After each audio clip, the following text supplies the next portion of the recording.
नमस्कार दोस्तों, मैं प्रीतम कुमार आप सबों का स्वागत करता हूं अपने YouTube channel Siddhartha education point पर। आज का वीडियो जीके क्विज का है। आप कोशिश करिए कि पूरे वीडियो को देखें और दिए गए सभी प्रश्नों को अच्छे से हल करें, क्योंकि ये सारे प्रश्न बहुत इंपॉर्टेंट सारे एग्जाम में पूछे गए हैं, चाहे वो एसएससी हो, रेलवे हो, जेपीएससी हो, जेएसएससी हो या बीपीएससी के कुछ एग्जाम्स हो। तो आप सारे क्वेश्चंस को देखिए और अपने तैयारी को और भी गति दें। मेरा प्रयास रहता है कि आपके तैयारी में कुछ ना कुछ इम्प्रूवमेंट आए, उसके लिए मैं जो भी हेल्प कर सकता हूं मैं आपको कर रहा हूं। तो आइए वीडियो को शुरू करते हैं। आइए तो पहला प्रश्न देखते हैं। कहता है, संविधान सभा द्वारा अंतिम रूप से पारित संविधान में कुल कितने अनुच्छेद तथा अनुसूचियां हैं? ए 378 अनुच्छेद 7 अनुसूचियां, बी 390 अनुच्छेद 7 अनुसूचियां, सी 395 अनुच्छेद 8 अनुसूचियां, डी 398 अनुच्छेद और 8 अनुसूचियां। आपको उत्तर देने के लिए आपके पास 5 सेकंड समय होगा। आप वीडियो को पॉज कर ले और आप उत्तर दें, उसके बाद आप मेरा उत्तर चेक करें। तो इसका उत्तर होगा ऑप्शन सी 395 अनुच्छेद और 8 अनुसूचियां। अगला क्वेश्चन, वर्तमान समय में भारतीय संविधान में गणना की दृष्टि से कुल कितने अनुच्छेद और अनुसूचियां हैं? ए 390 अनुच्छेद 5 अनुसूचियां, बी 395 अनुच्छेद 12 अनुसूचियां, सी 395 अनुच्छेद 10 अनुसूचियां, डी 443 अनुच्छेद 12 अनुसूचियां। दोस्तों, ये वर्तमान समय में बोला गया है।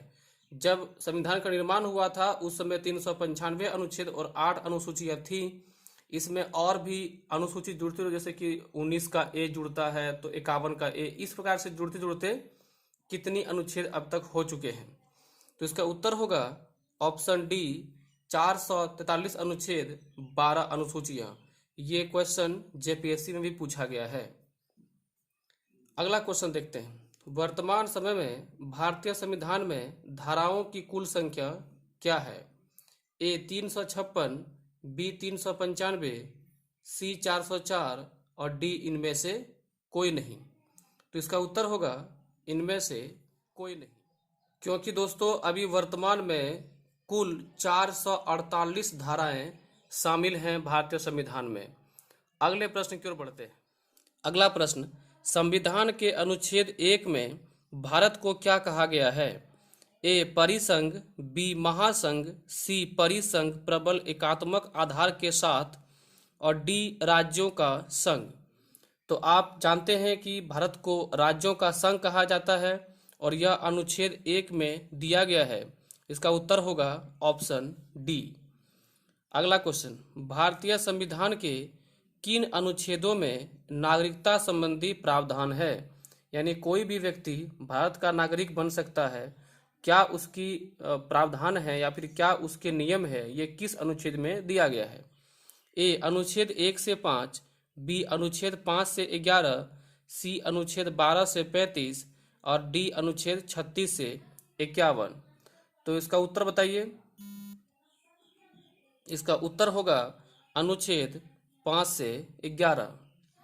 अगला, भारतीय संविधान के किस अनुच्छेद के अंतर्गत नागरिकों को मौलिक अधिकार प्रदान किए गए हैं? आप जानते हैं कि मौलिक अधिकार दिए गए हैं भारतीय नागरिकों को। पहले कुल 7 अधिकार थे, अभी कुल 6 अधिकार हैं। ए अनुच्छेद 112 से 115, बी अनुच्छेद 12 से 35, सी अनुच्छेद 222 से 235 और डी अनुच्छेद 5 से 11। तो इसका उत्तर क्या होगा? इसका उत्तर होगा अनुच्छेद 12 से 35। अगला प्रश्न है, संविधान के किस धारा के तहत छुआछूत को समाप्त किया गया है? कहीं इस क्वेश्चन को लिखेगा अस्पृश्यता, तो दोनों एक ही चीज है। ए अनुच्छेद 16, बी अनुच्छेद 17, सी अनुच्छेद 18 और डी अनुच्छेद 19। तो इसका उत्तर होगा बी अनुच्छेद 17। अगला क्वेश्चन, भारतीय संविधान का कौन सा अनुच्छेद राष्ट्रपति के पद के लिए पुनः निर्वाचन की योग्यता निर्धारित करता है? ए अनुच्छेद 52, बी अनुच्छेद 54, सी अनुच्छेद 55 और डी अनुच्छेद 57। तो इसका उत्तर क्या हो सकता है बताइए। तो इसका उत्तर होगा अनुच्छेद 57। ध्यान रखिएगा, अनुच्छेद 52 के तहत यह दिया गया है कि भारत में एक राष्ट्रपति का पद होगा और अनुच्छेद 54 में इसकी निर्वाचन व्यवस्था दी गई है। लेकिन डी में आपका अनुच्छेद 57 में पुनः निर्वाचन, दोबारा निर्वाचन की व्यवस्था। अगला प्रश्न, भारतीय संविधान के किस अनुच्छेद में प्रेस की स्वतंत्रता दी गई है? यानी प्रेस की जो आज़ादी दी गई है वो किस आर्टिकल में है? ए अनुच्छेद 14, बी अनुच्छेद 25, सी अनुच्छेद 21A और डी अनुच्छेद 19 का 1। तो इसका उत्तर होगा अनुच्छेद 19 का 1। देखिए ये भी क्वेश्चन पीसीएस में छत्तीसगढ़ का पूछा हुआ। अगला क्वेश्चन, मौलिक अधिकार के अंतर्गत कौन सा अनुच्छेद बच्चों के शोषण से संबंधित है? अगला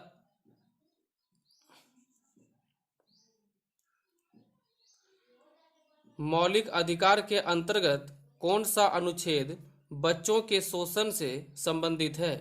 ए अनुच्छेद 17, बी अनुच्छेद 19, सी अनुच्छेद 23 और डी अनुच्छेद 24। तो इसका उत्तर होगा डी अनुच्छेद 24। देखिए ये भी क्वेश्चन यूपी पीसीएस में पूछा हुआ है। सारे क्वेश्चन बहुत इंपॉर्टेंट हैं, आप एक भी क्वेश्चन स्किप ना करें, बहुत इंपॉर्टेंट क्वेश्चन है ये सब। अगला क्वेश्चन, भारतीय संविधान के किस अनुच्छेद में अल्पसंख्यकों के हितों के संरक्षण की व्यवस्था है? ऑप्शन, अनुच्छेद 32, अनुच्छेद 29, अनुच्छेद 19, अनुच्छेद 14। उत्तर बताइए। तो इसका उत्तर होगा अनुच्छेद 29। ठीक है, अगला क्वेश्चन,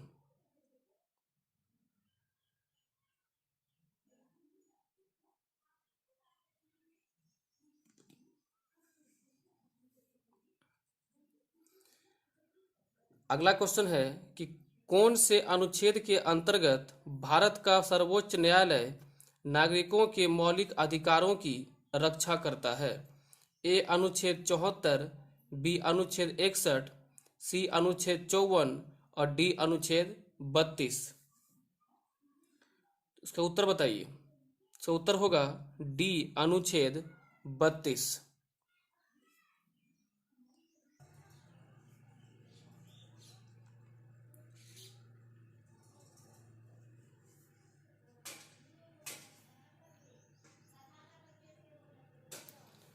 अगला प्रश्न है, भारतीय संविधान के किन अनुच्छेदों में राज्य के नीति निर्देशक तत्वों का उल्लेख है, जिसे आप डीपीएसपी कहते हैं? ए अनुच्छेद 33 से 46, बी अनुच्छेद 34 से 48, सी अनुच्छेद 36 से 51 और डी अनुच्छेद 37 से 52। तो इसका उत्तर होगा सी अनुच्छेद 36 से 51। अगला प्रश्न, भारतीय संविधान के किस अनुच्छेद में मौलिक कर्तव्यों की चर्चा की गई है? ए अनुच्छेद 50A, बी अनुच्छेद 51A, सी अनुच्छेद 49A और डी अनुच्छेद 52A। इसका उत्तर होगा अनुच्छेद 51A, जिसमें कि भारतीय जनता दल के द्वारा कुल 11 कर्तव्यों की चर्चा की गई है। अगला प्रश्न, संघ की कार्यपालिका शक्ति राष्ट्रपति में निहित होगी जिनका प्रयोग वह स्वयं या अपने अधीनस्थ अधिकारियों के द्वारा करेगा? ए अनुच्छेद 51 के तहत, बी अनुच्छेद 52 के तहत, सी अनुच्छेद 53 के तहत और डी अनुच्छेद 54 के तहत। तो आप इसका उत्तर बताइए। इसका उत्तर होगा अनुच्छेद 53 के तहत। इस क्वेश्चन को सिंपल ढंग से पूछा जा सकता है कि राष्ट्रपति की सारी कार्यपालिका शक्ति किस अनुच्छेद में निहित है? तो अनुच्छेद 53। ठीक है, और 52 के तहत भारत का एक राष्ट्रपति होगा और 54 के तहत उसके निर्वाचन की प्रक्रिया दी हुई है। अगला प्रश्न है कि भारतीय संविधान के किस अनुच्छेद में अनुसूचित जनजातियों के लिए एक राष्ट्रीय आयोग का प्रावधान होगा? ए अनुच्छेद 338 ए, बी अनुच्छेद 341, सी अनुच्छेद 16 और डी अनुच्छेद 82। तो इसका उत्तर होगा अनुच्छेद 338 ए के तहत यह दिया गया है कि अनुसूचित जनजातियों के लिए एक अलग से आयोग का गठन किया जाएगा। अगला प्रश्न, संविधान के किस अनुच्छेद के अंतर्गत हिंदी को राजभाषा का दर्जा प्रदान किया गया है? ए अनुच्छेद 343 का ए, बी अनुच्छेद 345 का एक, सी 346 का एक और डी 348 का एक।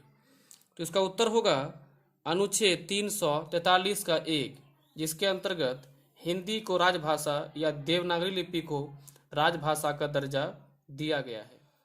अगला प्रश्न, संविधान का वह कौन सा अनुच्छेद है जिसके दुरुपयोग की शिकायत संसद के भीतर या बाहर सर्वाधिक हुई है और जिसका प्रयोग केंद्र में सत्तारूढ़ दल ने अनेक बार अपने स्वार्थ में किया है?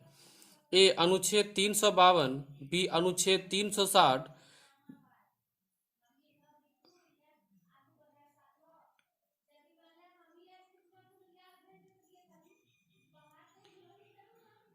संविधान का वह कौन सा अनुच्छेद है जिसके दुरुपयोग की शिकायत संसद के भीतर या बाहर सर्वाधिक हुई है और जिसका प्रयोग केंद्र में सत्तारूढ़ दल ने अनेक बार अपने स्वार्थ में किया है? ए अनुच्छेद 352, बी अनुच्छेद 356, सी अनुच्छेद 360 और डी अनुच्छेद 370। तो इसका उत्तर होगा अनुच्छेद 356, जो कि राष्ट्रपति शासन से संबंधित है और जिसको कई बार सत्तारूढ़ ने अपने फायदे के लिए इसका प्रयोग किया है। अगला, जम्मू कश्मीर को कौन सी धारा के अंतर्गत विशेष दर्जा प्राप्त है? ये बहुत ही हिट क्वेश्चन है जो आप लोग जानते भी होंगे। अनुच्छेद 360, अनुच्छेद 368, अनुच्छेद 370, अनुच्छेद 371। इसका उत्तर होगा अनुच्छेद 370, जिसके तहत जम्मू कश्मीर को विशेष राज्य का दर्जा प्राप्त है। अगला प्रश्न, अनुच्छेद 356 का संबंध किससे है? ए वित्तीय आपात, बी राष्ट्रीय आपात, सी राष्ट्रपति शासन और डी संविधान संशोधन। तो इसका उत्तर होगा सी राष्ट्रपति शासन। अगला क्वेश्चन, भारतीय संविधान के किस अनुच्छेद में विभिन्न राज्यों से संबंधित विशिष्ट प्रावधान का उल्लेख है? ए अनुच्छेद 369, बी अनुच्छेद 370, सी अनुच्छेद 371, डी अनुच्छेद 372। इसका उत्तर दें। इसका उत्तर होगा अनुच्छेद 371, जिसके तहत विभिन्न राज्यों से संबंधित विशिष्ट प्रावधान उल्लेखित हैं।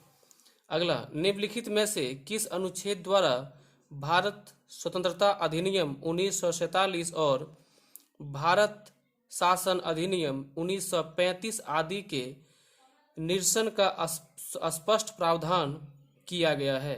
ए अनुच्छेद 1, बी अनुच्छेद 2, सी अनुच्छेद 393 और डी अनुच्छेद 395।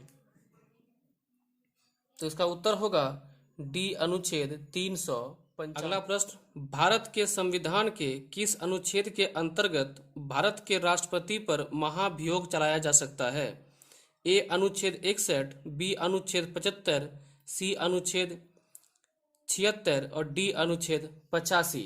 इसका उत्तर होगा ए अनुच्छेद 61।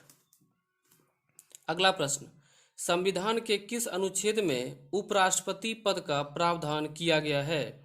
ए अनुच्छेद 52, बी अनुच्छेद 53, सी अनुच्छेद 63 और डी अनुच्छेद 76।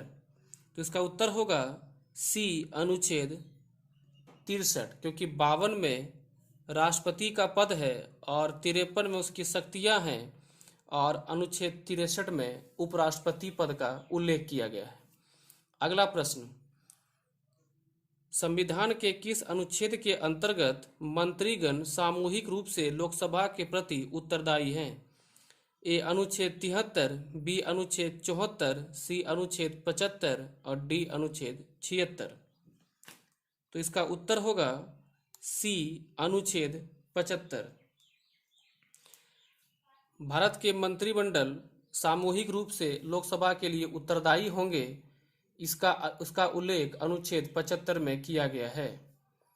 अगला प्रश्न, भारतीय संविधान का कौन सा अनुच्छेद केंद्र में मंत्रिपरिषद की नियुक्ति तथा पदोच्युति को विवेचित करता है? ए अनुच्छेद 65, बी अनुच्छेद 75, सी अनुच्छेद 85 और डी अनुच्छेद 110। इसका उत्तर होगा बी अनुच्छेद 75। अगला प्रश्न है, लोकसभा एवं राज्यसभा के संयुक्त अधिवेशन के विषय में प्रावधान संविधान के किस अनुच्छेद में किया गया है?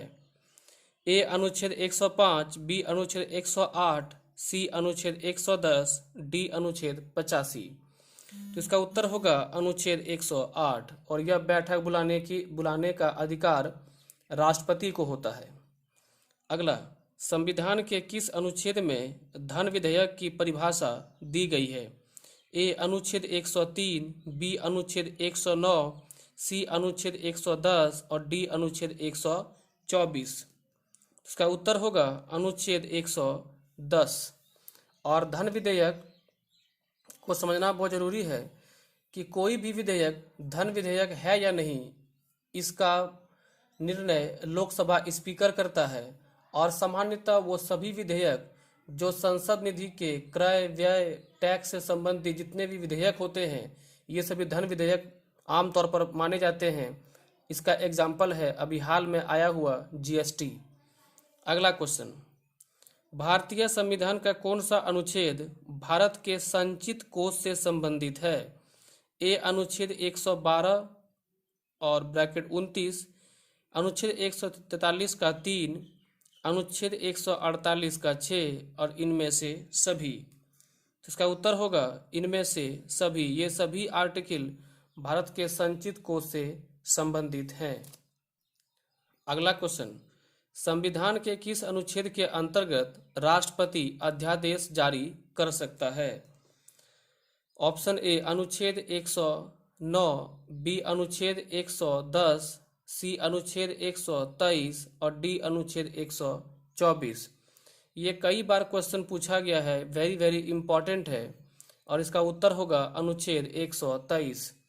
ध्यान रखिए कि यह अध्यादेश क्या होता है कि जब कभी संसद का राज्यसभा और लोकसभा दोनों सदन नहीं चल रहा हो और भारत में कोई ऐसा संकट हो कि जरूरी है कि एक कोई कानून को पारित किया जाए, तो उस समय राज्यसभा और लोकसभा की बिना बैठक बुलाए राष्ट्रपति कोई अध्यादेश यानी कोई कानून बना सकता है जो उस दौरान वर्तमान समय में वह लागू हो सकता है। ठीक है दोस्तों।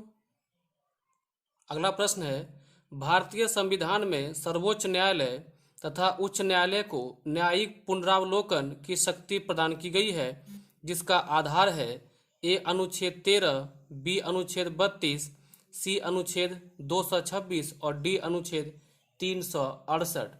इसका उत्तर होगा अनुच्छेद 32। अगला प्रश्न है, संविधान के किस अनुच्छेद के अंतर्गत अधीनस्थ न्यायालय या जिला न्यायालय का प्रावधान किया गया है? ए अनुच्छेद 231, बी अनुच्छेद 233, सी अनुच्छेद 131 और डी अनुच्छेद 143। तो इसका उत्तर होगा बी अनुच्छेद 233।